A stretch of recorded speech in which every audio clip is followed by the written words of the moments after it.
Let's ride. My next guest, retired U.S. Admiral Mike Mullen, spent 4 decades serving his country, and then he served as President Obama's chairman of the Joint Chiefs of Staff, and he's joining me now live from Annapolis, Maryland. Admiral Mullen, welcome back to the program.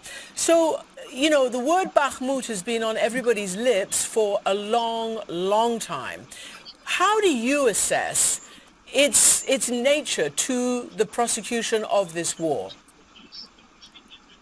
Well, I think it's. I basically agree. I don't think strategically, in terms of the progress on the ground, that it's overly significant.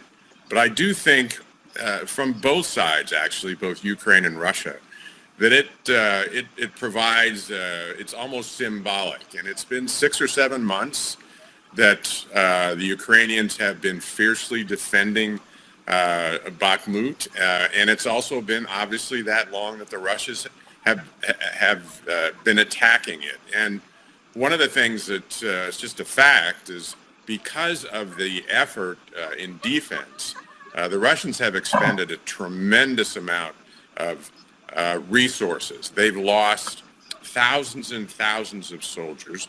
They've lost an enormous amount of equipment. And so whether tactically it's a huge gain or loss on the ground. 10 seconds later. Months now, and Ukraine probably was expecting to keep Bakhmut until Western military supplies, including main battle tanks, including infantry fighting vehicles, would come.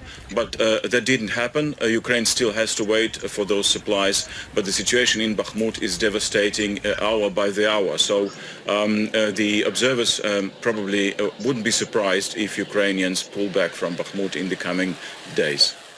Roman Goncharenko, DW reporter, thank you so much for bringing us up to date with what the situation is right now in the battle for Bakhmut. We appreciate it.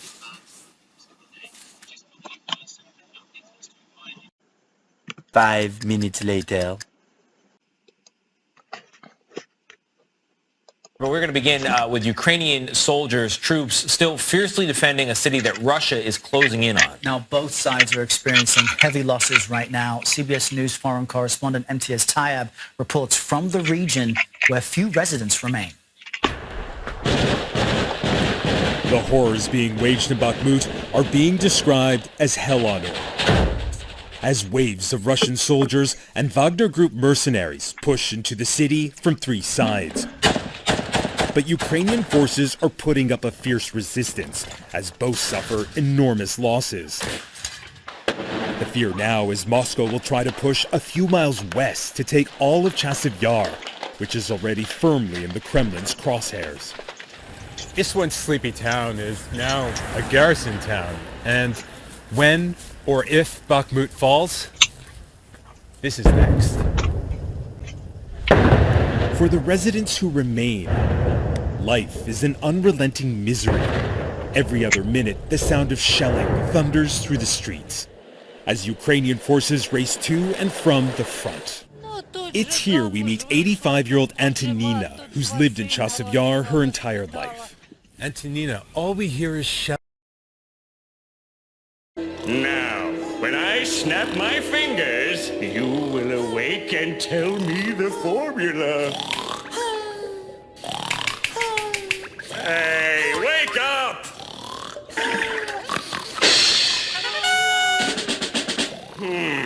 What else is loud and obnoxious? Why won't you wake up? They mobilise, then it looks like they now need more. But for President Putin, it's going to be really difficult domestically to actually mount another mobilisation. Even if he did, that creates quantity and not quality. Unless they change the tactics on the battlefield, you'll get exactly the same results. But it's not just people, it's also equipment. You've heard about the Wagner Group running out of ammo. But also, it's true that 2/3 of the Russian tanks have been taken out of supply. It now emerges they're bringing 800 of their old T-62 main battle. This is how legends are born.